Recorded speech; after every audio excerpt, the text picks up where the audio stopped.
सहनावतु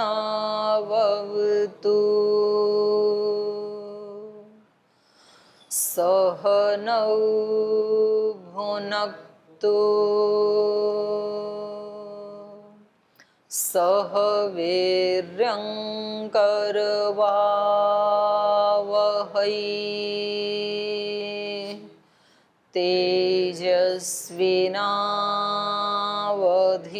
तेजस्विनावधीतमस्तु मा विद्विषावहै। ॐ शान्ति शान्ति शान्तिः।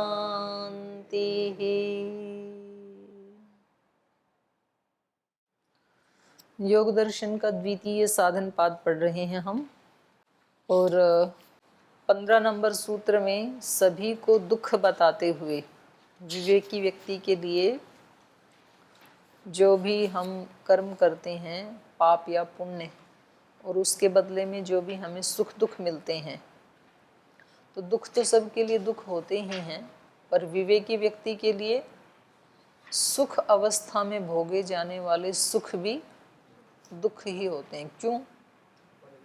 परिणाम ताप संस्कार दुखई गुणवृत्ति विरोधाच दुखमेव सर्वम विवेकिन। परिणाम दुख, ताप दुख और संस्कार दुख, इन तीनों को विवेकी सुख अवस्था में ही देख लेता है, और देख लेता है तो फिर वो उस दुख में न पड़ने के लिए प्रयास भी करेगा। दुख से तो बचना ही चाहता है हर व्यक्ति। हमें समझ में नहीं आते हैं दुख, इसलिए हम उसको सुख समझ करके और उसमें फंस जाते हैं दुख में। अगर हमें समझ में आ जाए तो फिर हम नहीं पड़ना चाहेंगे दुख में, कोई भी व्यक्ति नहीं पड़ना चाहेगा। तो बात ये आई कि ये जो शास्त्र है इसके 4 व्यूह बताए, 4 स्तंभ बताए आयुर्वेद शास्त्र की तरह से। रोग, रोग का हेतु, आरोग्य, आरोग्य का उपाय। ऐसे ही अध्यात्म शास्त्र में हेय, हेय हेतु, हान, हानोपाय। हेय क्या है तो ये बताया 16 नंबर सूत्र में, हेयम दुखम अनागतम। अनागत दुख हेय है। त्यागने योग्य क्या है? आने वाला दुख। जो दुख आ चुके हैं वो क्या त्यागने योग्य हो, तो हम भोग ही लिए। इस क्षण में भी जो सुख या दुख आरूढ़ है वो भी अपना भोग दे करके ही जाएगा, उसको भी नहीं हटाया जा सकता। लेकिन जो अनागत दुख है उसको हटाया जा सकता है। तो कई बार ना हम ऐसे बोल देते हैं, यद्यपि वो मुझे तो ठीक नहीं लगता है, बोलना भी नहीं चाहिए। हम ऐसे बोल देते हैं कि स्वभाव कभी छूटता नहीं है किसी व्यक्ति का। और ये बात हम कौन से स्वभाव के लिए कहते हैं? जैसे किसी का खराब स्वभाव है और वो थोड़े दिन तो ठीक रहता है, फिर थोड़े दिन के 1-2 महीने के बाद, 4-6 महीने के बाद फिर वैसा ही करता है, तो फिर हम क्या बोल देते हैं? स्वभाव कभी छूटता नहीं है, ये व्यक्ति दुष्ट प्रकृति का है। बोले उसको कुत्ते की पूंछ को, बिल्ली की पूंछ को कितना भी नलकी में रखो, 20 साल तक बाहर निकालते ही टेढ़ी मिलेगी, वो मुड़ी मिलेगी। तो वहाँ तो ठीक है, लेकिन व्यक्ति का स्वभाव बदला जा सकता है। अगर व्यक्ति का स्वभाव बदला ही ना जाए तो ये तो सारा शास्त्र व्यर्थ हो जाएगा। फिर सारा जो विधि निषेध है ना, ये किसी काम का ही नहीं है, क्योंकि बदला तो जा सकता ही नहीं व्यक्ति को। तो ये शास्त्र क्या करेगा फिर? कितना भी आप अनुष्ठान करो, कितना भी आप साधना करो, यदि व्यक्ति का स्वभाव नहीं बदला जा सकता, यदि संस्कार नहीं ही बदले जा सकते, तो ये सारा व्यर्थ होने लगेगा। तो व्यक्ति को ये बात अपने आप को तो बिल्कुल नहीं सुनानी चाहिए। दूसरे भी हमें सुना देना कि तुम कभी सुधर नहीं सकते हो, ऐसे बोल देते हैं लोग हमारे को। या हम किसी के बारे में कहें तो ऐसे कदापि नहीं बोलना चाहिए। कितना भी ज़्यादा हमारे अंदर कोई दोष है, कोई कमजोरी है, कोई दुर्गुण है, हमेशा अपने आप को क्या सुनाना चाहिए? ये बदला जा सकता है, इसको भी चेंज किया जा सकता है। और हो जाता है। फिर जब व्यक्ति ये सोच लेता है कि इसको बदला जा सकता है तो बदल जाता है। फिर तो इसीलिए यहाँ पर ऋषि ने कहा हेयम दुखम अनागतम। ये हेय क्या है? अनागत दुख, आगे दुख नहीं भोगना है हमें। हेय और हेय का हेतु क्या बताया था? प्रकृति और पुरुष का संयोग, ये हेय का हेतु है। हमारा संयोग हो गया प्रकृति के साथ, ये इसका हेतु है। हान क्या है? इस संयोग से अलग हो जाना, यही हान है। और उसका उपाय क्या है? ज्ञान, सम्यक ज्ञान, विवेक ख्याति। विवेक ख्याति होगी तभी तो संयोग को तोड़ पाएंगे। तो ये 4 चीजें इन्होंने बताई। जी बोलिए भोला जी। दुख, हे दुख जो अनागत बताए गए हैं, तो उनको हम कैसे त्याग कर पाएंगे? अनागत दुख जो है कैसे त्याज्य हो पाए? अनागत जो दुख है उनका त्याग कैसे कर पीछे के पाएंगे? अनुभवों से। आप किसी रास्ते पे गए, आपके पैर में जूते चप्पल खड़ाऊ नहीं थे, उस रास्ते में कांटे थे, कंकर थे, आपके पैर में कांटे कंकर चुभे, खून बहा, आपको कष्ट हुआ और आप घायल होके वापस आए, तो ये दुख है ना। तो जब अगली बार उस रास्ते पे जाएंगे तो या तो आप चप्पल जूता पहन के जाएं और या तो उस रास्ते से ना जाएं, तो आप बच जाएंगे आने वाले दुख से। जो हमारे पीछे के अनुभव हैं वो हमें अनागत दुखों से बचा देते हैं। आपने किसी जगह सुख लिया और उसके परिणाम में आपने देखा कि अरे मुझे नहीं पता था। जैसे आप गृहस्थी लोगों से मिलेंगे ना तो बोले रे हमें नहीं पता था कि शादी करके इतने दुख मिलते हैं, तो अब क्या करें? तो अब से ऐसी साधना करना शुरू कर दो जो बिना शादी वाले करते हैं और अगले जन्म में करें ही ना, तो बच जाएंगे उससे। जैसे जो हमेशा या इस जन्म में भी ऐसे रहें जैसे सन्यासी ब्रह्मचारी रहते हैं, तो बच जाएंगे। ऐसे भी देखा जाता है जैसे जो हमेशा पवित्रता से जीते हैं, सत्कर्म करते हैं, उनके जीवन में जो दुख आ जाते हैं उनका क्या कारण होता है? वो पीछे के हैं, पीछे का भी कर्माशय है। क्योंकि इस जन्म में हम सात्विकता से इसलिए जी रहे हैं कि हमने पिछले जन्मों में ये अनुभव कर लिया है कि राजसिकता और तामसिकता में जीना बड़ा दुखदाई है। और उस समय हमने मरते समय ये निर्णय ले लिया था कि अगले जन्म में हमें बचपन से ही सात्विकता में जीना है। तो इस जन्म में हमने शुरू से ही सात्विकता से जीना शुरू कर दिया, पर पिछले जन्म में जो त्रुटि की थी वो तो अपना फल तो देगा। तो इसलिए यदि आपको बिल्कुल सात्विकता से जीते हुए भी कोई दुख आ रहा है तो भी विचलित होने की आवश्यकता नहीं है। कभी ना कभी वो अपना ही किया हुआ है। पिछले जन्म की तो बात छोड़ो, इन्होंने तो हजारों जन्म पहले का भी अगर कोई कर्माशय शेष बचा है तो वो भी अपना फल दे जाएगा। ऐसे बताया ना व्यास ऋषि ने कि ये कर्म गति बड़ी दुर्विज्ञाना है, इसको जाना नहीं जा सकता है। और एक अगली बात और भी है कि जैसे कई बार हम ये कह देते हैं ना कि भाई भाग्य के लिखे को कोई टाल नहीं सकता है। कितने भी कोई जतन करे, कितने भी यतन करे, प्रयत्न करे, लेकिन जो कर्म का लिखा है उसको कोई टाल नहीं सकता है। सारे यत्न बेकार हो जाते हैं। तो एक दृष्टि से ये बात ठीक भी है और एक दृष्टि से ये बात गलत भी है। जितने हमने अभी यत्न किए हैं, प्रयत्न किए हैं, उसकी तुलना में पीछे वाला प्रबल है, तो वो कटेगा नहीं, हटेगा भी नहीं, अभिभूत भी नहीं होगा, वो अपना फल देगा ही। लेकिन ये जो आपने किया है ये निष्फल नहीं जाएगा, इसका अलग फल मिलेगा आपको। और अगर आपने बहुत प्रबल किया तो फिर आप उसको अभिभूत भी कर सकते हैं लंबे समय तक, और यदि ज्ञान को ही प्राप्त हो गए तो उसको नष्ट भी कर सकते हैं। 3 गतियां पढ़ी ना हमने, अदृष्ट जन्म वेदनीय और अनियत विपाक जो कर्माशय है उसकी हमने 3 गतियां पढ़ी हैं। या तो वो लंबे समय तक अभिभूत होके पड़ा रहता है, या तो किसी अन्य प्रधान कर्म के साथ आके अपना फल दे के चला जाता है, या तो फिर सम्यक ज्ञान से वो नष्ट भी किया जा सकता है। तो ये 3 गतियां हैं उसकी।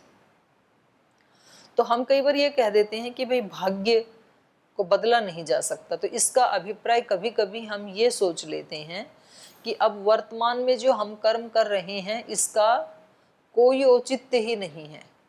कुछ लोग ऐसे मान लेते हैं। आपने तो क्योंकि दोनों सिद्धांत पढ़ लिए, पर कुछ लोग क्या कहते हैं, भाई कितने भी हाय हाय कर लो, कितने भी यतन जतन कर लो, भाग्य के लिखे को तो कोई टाल नहीं सकता है। तो अब मेरा उन लोगों से ये पूछना है कि वो जो पीछे वाला कर्म है जिसको हम आज टाल नहीं सकते हैं, वो भाग्य बना कैसे था? कैसे बना था? वो पिछले जन्म में जैसे कर्म किए थे और उससे पिछले जन्म में हमने वो ही कर्म क्यों किए? पीछे वाले संस्कार, पिछले जन्म में हमें जो भी जाति आयु भोग मिले जिससे हमने वो कर्म किए, उनका फल आज भोग रहे हैं। तो पिछले जन्म में जो वो कर्म किए थे जिनको हम आज भोग रहे हैं, वो हमने वैसे क्यों किए? वो जाति आयु भोग हमें किसके आधार पे मिले थे? पिछले वाले, उससे पिछले वाले पे। तो ऐसे आप जाते जाओ तो एक तो ये अनवस्था दोष आ जाएगा, क्योंकि कहीं भी कोई स्टार्टिंग तो है नहीं, अनादिकाल से है ना जीवन। और इससे कम से कम ये तो पुष्ट हो ही गया कि आज जिसको हम भाग्य कह रहे हैं कि भाई पिछले जन्म का किया हुआ, तो इसका मतलब किया हुआ ही फल देता है, बिना किया हुआ फल नहीं देता है। तो ये बात तो स्पष्ट हो गई ना कि कर्म करना कभी भी निरर्थक नहीं हो सकता है। छोटा या बड़ा कोई भी कर्म करें हम, प्रयास पुरुषार्थ कभी भी व्यर्थ नहीं जाएगा। यदि पीछे वाला भाग्य इस समय फल दे रहा है तो निश्चित रूप से अब का किया हुआ आगे देने देगा फिर। तो इसलिए पुरुषार्थ की निंदा की जा सकती ही नहीं है, क्योंकि भाग्य भी जो बनाया था वो हमारे पिछले जन्म का पुरुषार्थ ही है, कर्म कर्म ही है वो। तो ठीक है, बोला जी, हो गया। तो इन्होंने बोला हेयम दुखम अनागतम, हेय है अनागत दुख, और उसका हेतु क्या है? चार चीजें जाननी है ना हमें। तो हे का हेतु क्या है वो बता रहे हैं 17वें सूत्र में। तस्माद् यदेव हेयम इति उच्यते तस्यैव कारणम प्रतिनिर्दिश्यते। कह रहे हैं इसलिए जिसको हेय कहा जाता है, तस्यैव कारणम, उसी हेय का हेतु, उसका हेतु क्या है उसका यहाँ निर्देश किया जा रहा है। तो हेय का हेतु है दृष्टि दृश्ययोः संयोगो हेय हेतु। दृष्टा और दृश्य का जो संयोग है ये हेय का हेतु है, ये दुख का कारण है।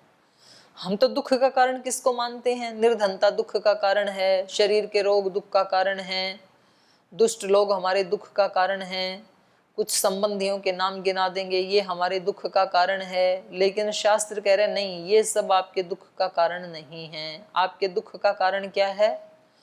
दृष्टा और दृश्य का संयोग, पुरुष और प्रकृति का संयोग, आत्मा और बुद्धि का संयोग, ये आपके दुख का कारण है। कैसे? तो दोनों बता रहे हैं। पहले दृष्टा क्या है और दृश्य क्या है, पहले ये समझा रहे हैं। दृष्टा बुद्धे प्रति संवेदी पुरुषः। दृष्टा क्या है? बुद्धि का प्रति संवेदी जो पुरुष है, आत्मा है, जीव है, उसको तो यहाँ सूत्र में कहा दृष्टा। और दृष्टा है तो कोई दृश्य भी होना चाहिए, क्योंकि दृष्टा बनेगा ही तब जब वो किसी दृश्य को देखने वाला हो। तो दृश्य क्या है? यहाँ पर दृश्य लिखा है भाष्य में ना, दृश्य होना चाहिए। एक आ की मात्रा को हटा लीजिए। दृश्य बुद्धि सत्व उपारूढ़ सर्वे धर्मा। बुद्धि सत्व पर उपारूढ़ जो सारे धर्म हैं, बुद्धि सत्व पर उपारूढ़ सारे धर्म माने पांचों इंद्रियों के जो विषय हैं, शब्द स्पर्श रूप रस गंध, ये हमारी बुद्धि के ऊपर आरूढ़ रहते हैं। इसी बुद्धि को क्या कहा? दृश्य। दृष्टा है आत्मा, दृश्य है बुद्धि। और कैसी बुद्धि? सभी विषयों के धर्म जिसके ऊपर आरूढ़ हैं, क्योंकि बुद्धि भी दो प्रकार की होती है। एक बुद्धि जिसके ऊपर विषयों के धर्म आरूढ़ नहीं है, वो मुक्त करने वाली है, इस संयोग को हटाने वाली है, उसको कहा ऋतंभरा प्रज्ञा। तत्व ज्ञान वाली बुद्धि, सम्यक ज्ञान वाली बुद्धि। और ये जो संयोग का हेतु बनता है दृश्य और दृष्टा, एक जो दृश्य है बुद्धि है, वो बंधन का कारण जो बनती है वो कैसी है? सभी विषयों के धर्म आरूढ़ हैं जिसके ऊपर, बुद्धि सत्व उपारूढ़ा सर्वे धर्मा, इसको क्या कहा? दृश्य। तो दृष्टा और दृश्य समझ में आ गई? हाँ जी। और ये दृश्य आगे चल रहा है, एक पंक्ति कही अभी, बुद्धि सत्व उपारूढ़ा सर्वे धर्मा तद एतत् दृश्यम, ये दृश्य है। और ये दृश्य कैसा है? अयस्कांत मणि कल्पम, चुंबक जैसा है, सन्निधि मात्र उपकारी, सन्निधि मात्र से ही उपकारी हो जाता है। ये किसके सन्निधि मात्र से? आत्मा के सन्निधि मात्र से। ये जो दृश्य है, आत्मा बस इसके निकट आ जाए फिर ये आत्मा को रंग देता है अपने रंग में। जैसे चुंबक के लोहा थोड़ा निकट आ जाए फिर वो अपने आप खींच लेता है लोहे को, तो ऐसा ये दृश्य है। तो दृश्य तो चुंबक है और आत्मा लोहे के समान है। तो इसलिए दृश्य को ही नष्ट करना पड़ेगा आत्मा को बचाना है। तो जब कोई दृश्य नहीं होगा, बुद्धि अपने मूल कारण में चली जाएगी कृतकृत्य होकर के, उस समय उसको कोई भी खींचने वाला नहीं है फिर। तो इसलिए कहा दृश्यम अयस्कांत मणि कल्पम सन्निधि मात्र उपकारी। और दृश्यत्वेन स्वं भवति पुरुषस्य दृश्य रूपस्य स्वामिनः, दृश्य रूप अर्थात दृष्टा रूप ये जो स्वामी है आत्मा जीव, इसका ये दृश्य क्या बन जाता है? स्व बन जाता है दृश्य के रूप में। दृश्यत्वेन स्व स्वामी संबंध भी होता है ना। एक संबंध तो क्या बताया? चुंबक और लोहे का। दूसरा संबंध क्या बता रहे हैं? स्व स्वामी। ये इसका स्व बन जाता है और स्व व्यक्ति को बहुत प्रिय लगता है। जिसको व्यक्ति अपना स्व मान लेता है ना, अपना ममकार जिसके साथ जुड़ जाता है, मेरा, जैसे मेरा पिता, मेरा माता, मेरा पुत्र, मेरी पुत्री, मेरा पति, मेरी पत्नी, मेरा गुरु, मेरा घर, मेरी ड्यूटी, मेरा धन, जहाँ जहाँ स्व जुड़ जाता है वो व्यक्ति को प्रिय हो जाता है। तो ये दृश्य क्या है? इसका स्व, आत्मा का। मतलब इसको आकर्षित करने का कारण क्या है वो बता रहे हैं। दृश्यत्वेन स्वं भवति पुरुषस्य दृश्य रूपस्य स्वामिन, जो स्वामी है उसका ये स्व बन जाता है। और स्व इतना प्रिय होता है कि कभी कभी स्वामी उस स्व को तो स्वामी मान बैठता है, खुद को दास बना लेता है। था तो उसका स्व, लेकिन उससे इतनी प्रीति हुई कि ये खुद स्वामी न रह करके उसको स्वामी बना देता है फिर, और फिर वो उसको अपने ढंग से चलाते हैं। अनुभव कर्म विषयताम आपन्नम अन्य स्वरूपेण प्रतिलब्धात्मकम, ये सारा दृश्य का स्वरूप बता रहे हैं। दृश्य कैसा है? अनुभव कर्म विषयताम आपन्नम, जो इस पुरुष के अनुभव कर्म विषयता है। यहाँ यकार छूटा हुआ है, श के बाद ये लगा लेना, विषयताम है ये, अनुभव कर्म विषयताम आपन्नम। इस पुरुष के जो भोग रूपी कर्म है, भोग करता है ना उसके माध्यम से, उसको प्राप्त कराने वाला है ये दृश्य। अन्य स्वरूपेण प्रतिलब्धात्मकम, और दूसरे के स्वरूप से अपने स्वरूप को प्राप्त करने वाला है ये दृश्य। दूसरे के स्वरूप से माने अन्यस्य माने पुरुषस्य, जीवस्य। जीव चेतन है तो वहां से चेतना लेकर के ये बुद्धि कैसी हो जाती है? चेतनवत, चेतन जैसी। तो इसलिए कहा अन्य स्वरूपेण प्रतिलब्धात्मकम, दूसरे के स्वरूप से अपने स्वरूप को प्राप्त करने वाला है, ये चेतनवत हो जाता है। स्वतंत्रम अपि परार्थत्वात् परतंत्रम, यद्यपि ये जड़ है और चेतन से बिल्कुल अलग है, स्वतंत्र है, लेकिन स्वतंत्र होते हुए भी क्योंकि ये पुरुष के लिए है दृश्य बुद्धि आदि, इसलिए क्या हो गया ये?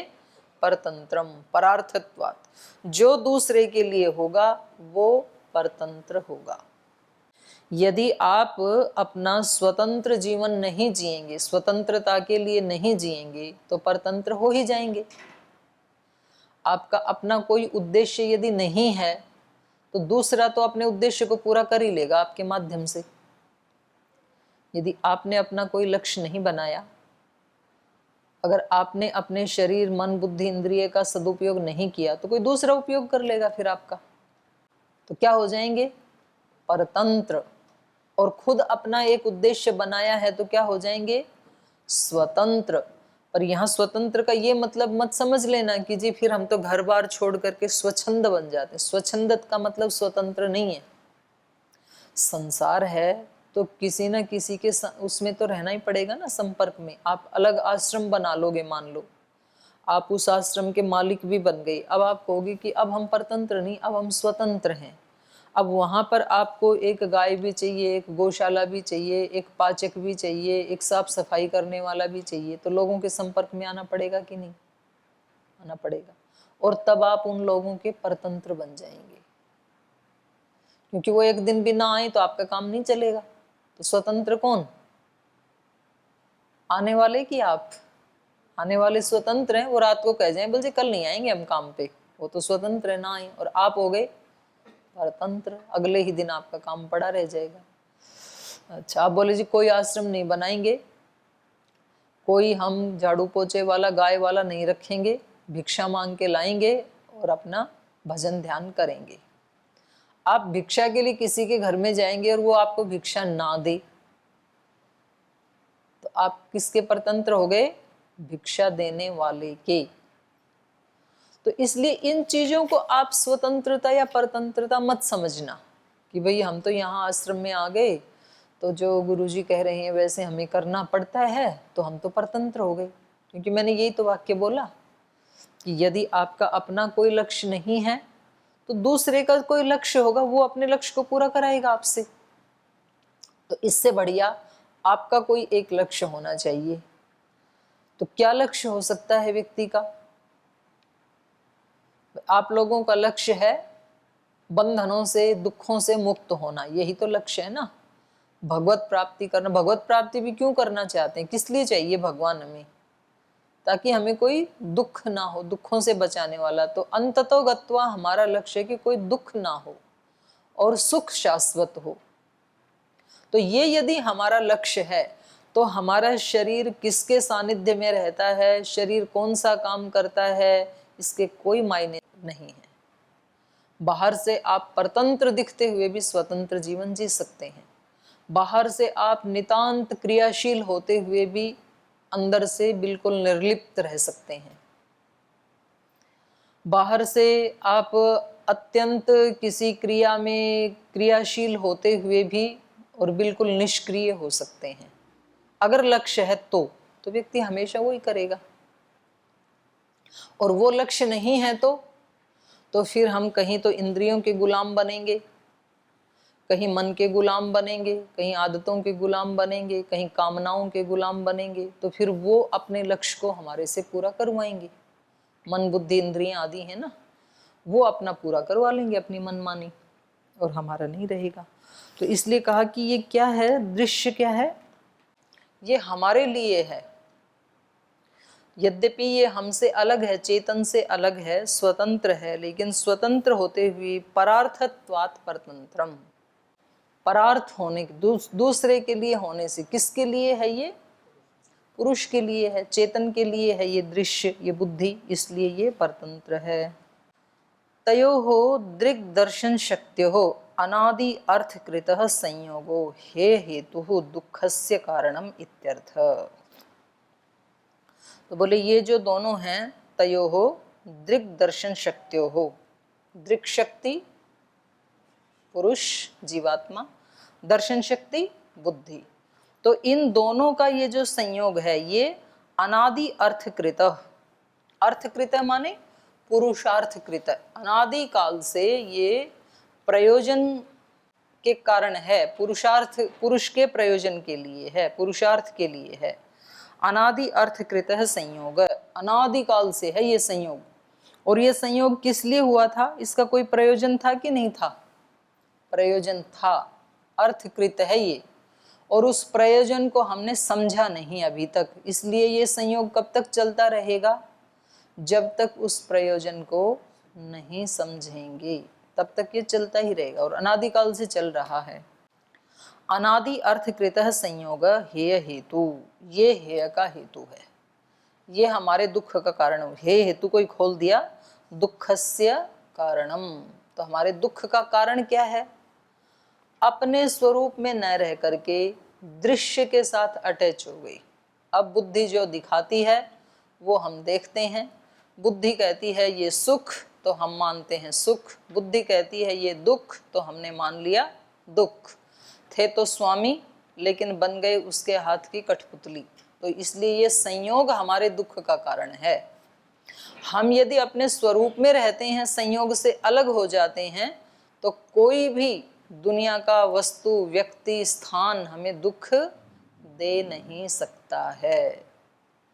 इसलिए जब जब दुख आए, अपने अंदर डूबने की आवश्यकता है कि इस दुख का कारण क्या है। तो पता चलेगा कि कहीं ना कहीं मेरी कोई ना कोई कामना है इसके पीछे, और उसको आज हटा लिया तो अच्छी बात है। न चेद अवेदित महति विनष्टि। तो इसलिए ये हे हेतु दुख का कारण क्या है? दृक् शक्ति और दर्शन शक्ति का अनादि काल से चला हुआ संयोग। तथा च उक्तम, और इसके बारे में कहा है, तत्संयोग हेतु वर्जनात् स्यात् अयम आत्यंतिको दुख प्रतिकार। कहा तत्संयोग हेतु वर्जनात्, ये जो संयोग है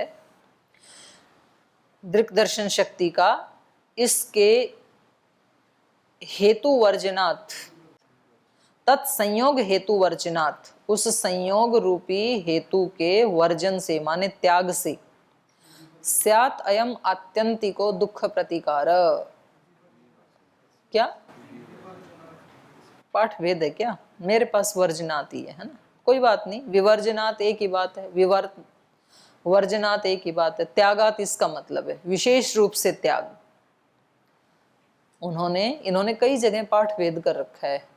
जैसे वहां पर भी पिछले सूत्र में भी जो क्या था, परिणाम ताप संस्कार दुख गुणवृत्ति अविरोधाच्य पाठ है। प्राचीन पुस्तकों में इन्होंने विरोधाच्य किया है। तो ठीक है, यहाँ पर विवर्जनात् हो तो भी चलेगा। तत्संयोग हेतु वर्जनात् या विवर्जनात् स्याद अयम आत्यंतिको दुख प्रतिकार। इस दुख का अत्यंत प्रतिकार हो सकता है, अत्यंत निवृत्ति हो सकती है। किससे? दुख की अत्यंत निवृत्ति किससे हो सकती है? संयोग के विवर्जन से, संयोग के त्याग होने से, हट जाने से। कस्मात्, कैसे? दुख हेतु हो परिहारयस्य प्रतिकार दर्शनात्। बोले दुख का जो हेतु है उसका परिहार कर देने से दुख का प्रतिकार देखा जाता है। लोक में हम देखते हैं कि जो हमारे दुख का कारण है, उस कारण को यदि हमने हटा दिया तो दुख भी हट जाता है।